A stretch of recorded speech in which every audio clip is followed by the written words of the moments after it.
देखो, मुंबई के बारे में तुम्हें एक बात तो पता ही होगी कि मुंबई जाके चाहे जो करना, लेकिन सेट्टी लोगों से पंगा नहीं लेना, क्योंकि सेट्टी लोग बहुत डेंजरस होते हैं। वैसे तो सिनेमा में 4 सेट्टीज फेमस हैं, सुनील शेट्टी, रोहित शेट्टी, ऋषभ शेट्टी एंड शिल्पा शेट्टी। लेकिन आज की इस वीडियो में हम जिस सेट्टी के बारे में बात करने वाले हैं वो सेट्टी है हमारी शिल्पा शेट्टी। और शिल्पा शेट्टी भी काफी डेंजरस है। जी हाँ, डेंजरस, क्योंकि जब एक बार एक कंपनी ने शिल्पा से एड तो करवा ली बट पूरे पैसे नहीं दिए। फिर क्या था, शिल्पा शेट्टी और उनकी फैमिली ने एक अंडरवर्ल्ड से छोटा डॉन को हायर किया उस पैसे को वसूलने के लिए। और अगर आपको शिल्पा की फैमिली और उनके अंडरवर्ल्ड के कनेक्शंस के बारे में सुन के शौक लगा तो रुको जरा, ये तो कुछ भी नहीं है, क्योंकि शिल्पा शेट्टी ने अपनी लाइफ में इससे 10 टाइम्स ज्यादा बड़े बड़े कांड किए हैं। जैसे कि शिल्पा शेट्टी और उनके पति पॉर्नेश्वर, मेरा मतलब राज कुंद्रा, पर कॉर्न वीडियोस बनाने के आरोप लगे थे, जो कि हम सब जानते हैं। लेकिन साथ ही साथ इन दोनों पे आईपीएल में मैच फिक्सिंग, सट्टेबाजी के आरोप भी लगे थे। और आज भी इन दोनों कपल पे 60 करोड़ का फ्रॉड केस ऑन गोइंग है। Shilpa Shetty and Raj Kundra have been accused of 60 crore fraud and और अगर आपको ये सारे एलिगेशंस बहुत ज्यादा लग रहे हैं तो अभी रुक जाओ, क्योंकि आज बहुत कुछ डिटेल में बात करने वाले हैं। और ये सारे एलिगेशंस कितने सच हैं, कितने झूठ हैं, उसका पता भी इसी वीडियो में लगाएंगे। इन सब के अलावा शिल्पा की उन हॉट फोटोज के बारे में भी बात करेंगे, जिन्हें देख के कोर्ट ने शिल्पा शेट्टी के अगेंस्ट नॉन अवेलेबल वारंट तक इशू कर दिया था। साथ ही साथ हम आपको ये भी बताएंगे कि वो कौन से 2 मैरिड मैन थे जिनसे शिल्पा शेट्टी ने अफेयर किया और फिर उन दोनों का बसा बसाया घर उजाड़ दिया। साथ ही साथ हम आपको शिल्पा शेट्टी एंड अक्षय कुमार के उस प्रॉब्लमेटिक ब्रेकअप के बारे में बताएंगे, जिसने पूरे बॉलीवुड को हिला दिया था। तो अब ज्यादा टाइम वेस्ट ना करते हुए शिल्पा शेट्टी जी की सिटी कंट्रोवर्शियल लाइफ की कहानी को शुरू से पढ़ना स्टार्ट करते हैं। तो chapter 1, early career of Shilpa Shetty. तो शिल्पा शेट्टी का जन्म 8 जून 1975 को कर्नाटक के मैंगलोर में एक बिजनेस फैमिली में होता है। शिल्पा शेट्टी के फादर सुरेंद्र शेट्टी होते हैं और इनकी मदर होती है सुनंदा शेट्टी। और अपनी चेंबूर की चीता शिल्पा ने अपनी अर्ली एजुकेशन चेंबूर के saint Anthony girls high school में की होती है। और बहुत ही कम एज में शिल्पा शेट्टी अपने करियर पर ध्यान देना शुरू करती हैं। एक्टिंग करियर की बात हो रही है। तो ऐसा बताया जाता है कि 1991 में अपनी 10th क्लास के एग्जाम देने के बाद शिल्पा शेट्टी ने मॉडलिंग की दुनिया में कदम रख दिया होता है। शिल्पा शेट्टी को सबसे पहले लिम्का के लिए एज अ मॉडल एक टेलीविजन कॉमर्शियल की होती है। इसके बाद वो कुछ और भी एडवर्टीजमेंट्स में नजर आती हैं और शिल्पा को इन एडवर्टीजमेंट्स में देख के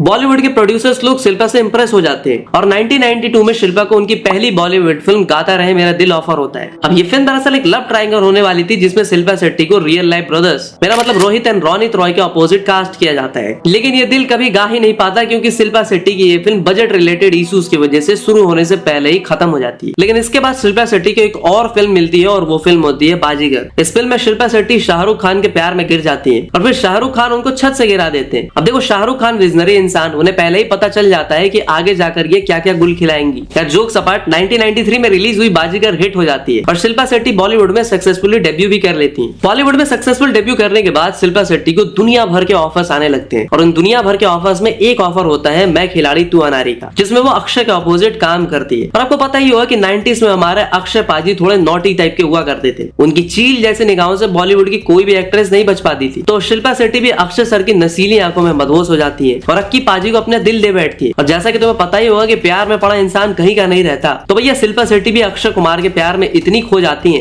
कि उन्हें अपने करियर पे ध्यान ही नहीं रहता। इसीलिए मैं अनारी तू खिलाड़ी के बाद शिल्पा शेट्टी की back to back 9 movies flop रहती हैं। और यही नहीं, शिल्पा शेट्टी को असली झटका तो तब लगता है जब उन्हें पता लगता है कि अक्षय कुमार ने ट्विंकल खन्ना के साथ मिलकर उन्हें चीट किया है। इस बारे में शिल्पा शेट्टी पब्लिकली इंटरव्यूज में बात करते हुए नजर आती है। वो कहती है कि अक्षय कुमार ने उनके साथ 2 टाइमिंग्स करी है और जब अक्षय कुमार को कोई और मिल गया तो अक्षय ने उनको छोड़ दिया। साथ ही साथ शिल्पा ये भी कहती है कि वो फ्यूचर में कभी भी अक्षय कुमार के साथ काम नहीं करेंगी। अक्षय कुमार से धोखा खाने के बाद शिल्पा जी का मानसिक संतुलन कहीं ना कहीं हिल गया था। जो शिल्पा शेट्टी 90s में एक भी कंट्रोवर्सी का पार्ट नहीं थी, वही शिल्पा 2000 के डिकेड में हर साल फिल्मों से ज्यादा कंट्रोवर्सी साइन करने लगती हैं। कंट्रोवर्सीज भी कोई छोटी मोटी नहीं, एक कंट्रोवर्सी में तो शिल्पा का सीधा कनेक्शन अंडरवर्ल्ड से बताया जा रहा था। और एक बार तो शिल्पा ने पब्लिकली ऐसी अश्लील हरकत की थी कि उनको सालों तक कोर्ट के चक्कर काटने पड़े थे। तो इन 2 कंट्रोवर्सीज के अलावा और भी बहुत सारी कंट्रोवर्सीज को अगले पॉइंट में बात करते हैं। और आपको बताते हैं कि 90s में शराफत से रहने वाली एक्ट्रेस 2000 के डिकेड में बॉलीवुड की बिगेस्ट कंट्रोवर्शियल क्वीन कैसे बन गई। सो chapter 2, the controversies of Shilpa Shetty. तो भैया अक्षय कुमार से दिल तोड़वाने के बाद शिल्पा जी को समझ आ जाता है कि ये प्यार व्यार में कुछ नहीं रखा, करियर पे फोकस करना चाहिए, करियर पे। तो शिल्पा जी अपने करियर पे ध्यान देना शुरू करती हैं और अर्ली 2000 में इंडियन गर्ल एंड 10 जैसी कुछ सक्सेसफुल मूवीज में वो नजर भी आती है। और जहाँ Shilpa back to back movies कर रही थी,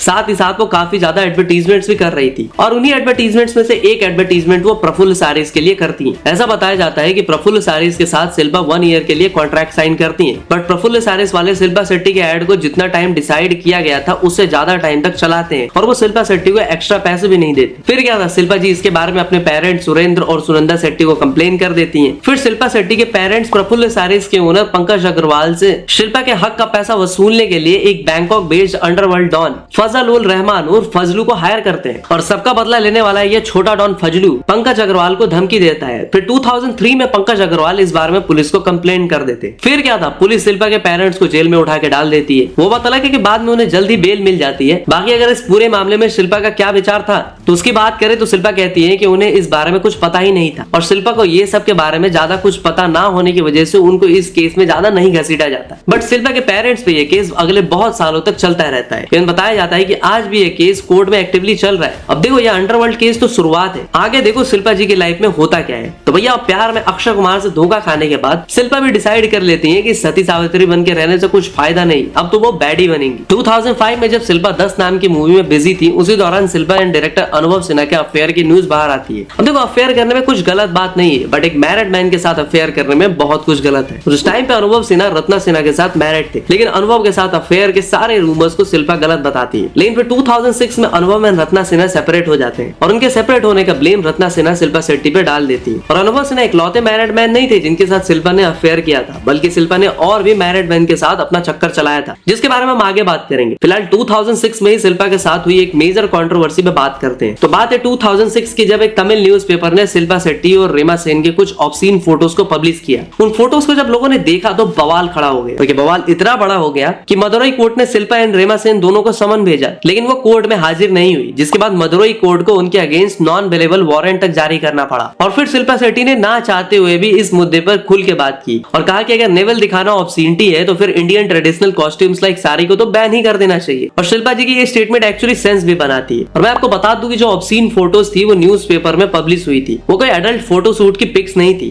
बल्कि शिल्पा शेट्टी की एक कन्नड़ा फिल्म ऑटो शंकर के कुछ फ्री शॉट्स थे। और रही बात इस केस की, तो इस नॉनसेंस केस में कुछ भी खास एविडेंस ना होने की वजह से इस केस को डिसमिस कर दिया जाता है। और 2006 में शिल्पा का ये लफड़ा खत्म नहीं हुआ था कि 2007 में उनका दिमाग खराब हो जाता है। और इंडिया में जब किसी का दिमाग खराब होता है तो जनरली लोग बिग बॉस में जाते हैं, लेकिन शिल्पा शेट्टी बिग बॉस में नहीं बल्कि बिग बॉस के महंगे वर्जन बिग ब्रदर में जाती हैं, जो कि एक UK based controversial reality show होता है। तो जब शिल्पा उस शो में कंटेस्टेंट बन के जाती हैं तो वहां जाते ही शिल्पा शेट्टी को बाकी कंटेस्टेंट्स लाइक जेड गोडी, डैनियल लॉयड, जे ओ मियारा से बहुत ही हेट मिलता है। इवन शिल्पा को इतना ज्यादा हेट और रेसिज्म फेस करना पड़ता है कि शो के बाकी कंटेस्टेंट शिल्पा के इंडियन एक्सेंट का मजाक उड़ाते हैं, शिल्पा के इंडियन होने की वजह से उनको डिग्रेड तक करते हैं। और जब शिल्पा के साथ उस शो में ये सब हो रहा होता है तो ग्लोबली उस शो को क्रिटिसिज्म भी फेस करना पड़ता है। इवन इंडिया में भी उस शो के अगेंस्ट प्रोटेस्ट होते हैं। बट अच्छी बात ये थी कि उन कंट्रोवर्सीज की वजह से पब्लिक की सिंपैथी शिल्पा के साथ रहती है, जिसकी वजह से एंड में वो शो की विनर भी बनती है।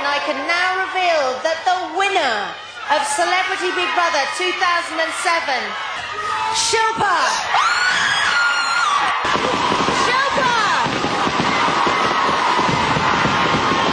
और साथ ही साथ शिल्पा के जिन कंटेस्टेंट ने शिल्पा को भला बुरा कहा था, शिल्पा उनको भी माफ कर देती है। तो 2007 में बिग ब्रदर शो जीत के ग्लोबल पॉपुलैरिटी हासिल करने के बाद शिल्पा इंडिया आती है और इंडिया में उनके साथ एक और कांड हो जाता है। 2007 में दिल्ली में एक एड्स की अवेयरनेस के लिए एक इवेंट हो रहा होता है। उस इवेंट में शिल्पा शेट्टी भी गई होती है और उनके साथ गए होते हैं हॉलीवुड एक्टर रिचर्ड। अब वैसे तो इस इवेंट में सब कुछ सही जा रहा होता है, लेकिन प्रॉब्लम तब होती है जब रिचर्ड बहुत ही वियर्ड तरीके से शिल्पा शेट्टी को किस करने लगते हैं।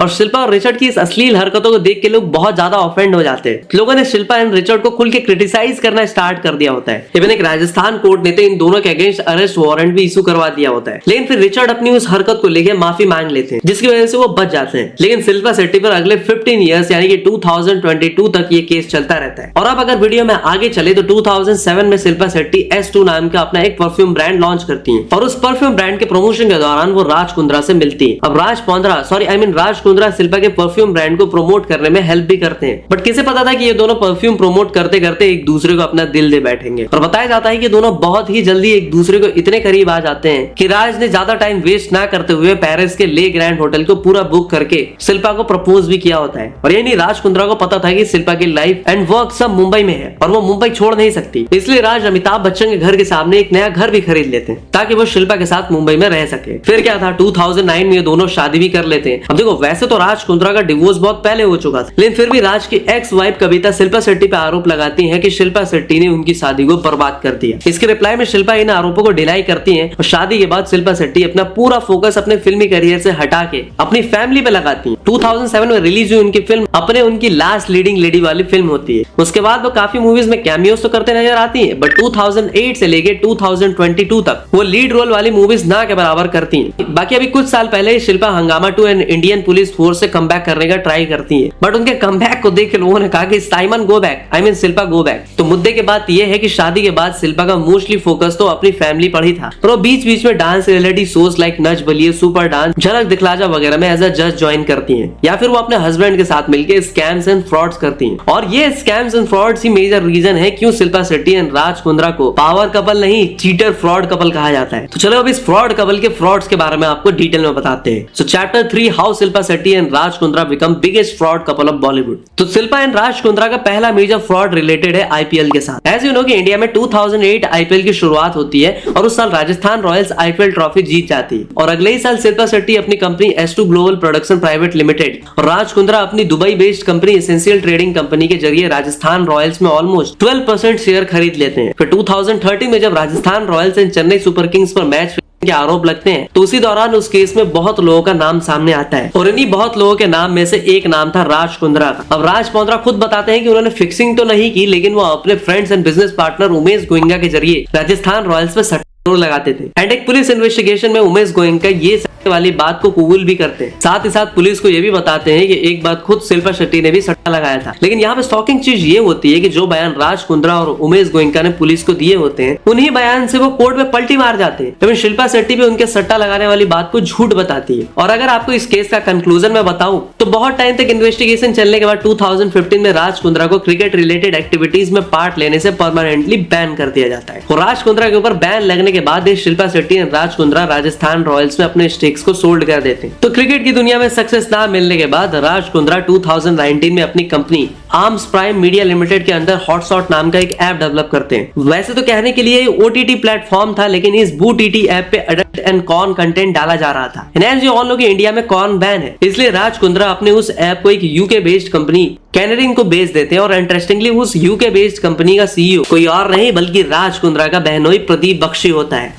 गजब टोपीबाज आदमी। और पुलिस ने जब इस मामले में जांच की होती है तब उन्हें पता चलता है कि भले ही कैनरिंग का ऑफिस यूके में था, बट उस कंपनी के लिए कंटेंट बनाने का काम, उसका हिसाब किताब रखने का काम शिल्पा शेट्टी और राज कुंद्रा की एक कंपनी वियान इंडस्ट्रीज करती थी। और जब पुलिस ने वियान इंडस्ट्रीज के ऑफिस में छापा मारा होता है तो वहां पे उन्हें बहुत सी कॉर्न वीडियोस मिलती है। और इसी दौरान सागरिका सोना सुमन नाम की एक एक्ट्रेस ने बताया था कि कैसे उन्हें राज कुंद्रा के प्रोडक्शन में बनी एक वेब सीरीज में काम करने का ऑफर आता है और कैसे उन्हें एक आदमी वीडियो कॉल पे न्यू एडिशन देने को कहता है। और यही नहीं, इन सब के बाद जिंदा होने वाली पूनम पांडे, शर्लिन चोपड़ा का भी नाम आता है। अब पूनम पांडे एक बार फिर दर्ज कराती है और सबको बताती है कि उनके मना करने के बाद भी हॉटशॉट ऐप पे उनके फोटोज एंड वीडियोस डाले गए। शर्लिन चोपड़ा की बात करें तो उन्होंने राज कुंद्रा पर हैरेसमेंट्स और अंडरवर्ल्ड की धमकी देने के केस भी दर्ज किए। फिर बदले में राज कुंद्रा ने भी शर्लिन चोपड़ा पे 50 करोड़ का डिफेमेशन केस ठोक दिया। मतलब सब आपस में केस खेल रहे थे और सिस्टम का क्यूटिया काट रहे थे। वैसे भी ये सेलिब्रिटीज पे केस करने का कुछ फायदा नहीं होता क्योंकि इजिली बेल पे छूट जाते हैं। और हुआ भी यही, इतने सीरियस मैटर के बाद भी पुलिस ने राज कुंद्रा को अरेस्ट तो किया बट फिर बेल पे छोड़ भी दिया। अब भले ही राज कुंद्रा बेल पे छूट गया हो, लेकिन इस कॉर्न कंटेंट बनाने वाले केस की वजह से वो कहीं मुंह दिखाने लायक नहीं रहा। और इसीलिए राज जब भी घर से बाहर निकलता है तो वो मुंह छुपा के एक मास्क पहन के निकलता है। अब इस केस से जो इस फ्रॉड कपल की बदनामी हुई थी और उसके बाद आपको क्या लगता है, इन दोनों को इस तरह के लफड़ों से दूर रहना चाहिए था। लेकिन यह कपल कहता है कि fraud fraud fraud, I don't like it, I avoid, but fraud likes likes me so I can't avoid. और इसीलिए 2025 में इस फ्रॉड कपल का एक और बड़ा फ्रॉड सामने आता है। तो 14 अगस्त 2025 को दीपक कोठारी नाम का एक बिजनेसमैन शिल्पा एंड राज कुंद्रा के अगेंस्ट 60 करोड़ का फ्रॉड केस दर्ज कराता है। दीपक कोठारी कहता है कि शिल्पा एंड राज ने उनसे अपनी company best deal TV private limited में इन्वेस्ट करने के लिए 60 करोड़ लिए थे, लेकिन शिल्पा एंड राज ने इस पैसे को बिजनेस में लगाने की जगह अपने पर्सनल खर्चे में उड़ा दिया। दीपक कोठारी बताते हैं कि 2015 से 2016 के बीच में अमाउंट शिल्पा शेट्टी एंड राज कुंद्रा को दिया गया था। जब उन्होंने पैसा वापस मांगा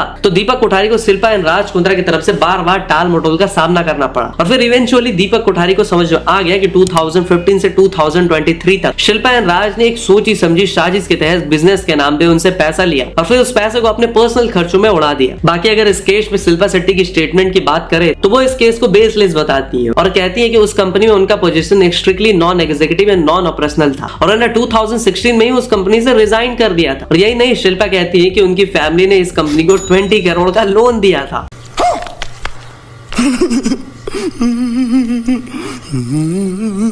और वो पैसा उन्हें अभी तक वापस नहीं मिला। और ये सब बातों के बाद तो मुझे भी लग रहा है कि अब हमें विजय माल्या को पैसे दे ही देने चाहिए। कुछ इसी तरह हमें शिल्पा शेट्टी जी को भी पैसे लौटा देना चाहिए। तो हाँ, रुको शिल्पा शेट्टी जी, मैं अपनी एफडी तोड़वा के आपको पैसे देके आ जाता हूँ। और बाकी अगर केस के कंक्लूजन की बात करें तो अभी तक नहीं निकला। ये केस अभी भी कोर्ट केस में चल रहा है। तो गाइस, आज की वीडियो में फिलहाल इतना ही। एंड आई होप कि शिल्पा एंड उनके पति परमेश्वर राज फ्यूचर में और भी फ्रॉड्स एंड स्कैम्स करते रहे ताकि हम इस वीडियो का सेकंड पार्ट भी ला सके। और हाँ, वीडियो पसंद आई हो तो लाइक मारो, सब्सक्राइब करके जाओ फॉर मोर सच कंटेंट। मैं मिलता हूँ अगली वीडियो में, तब तक के लिए हर हर महादेव।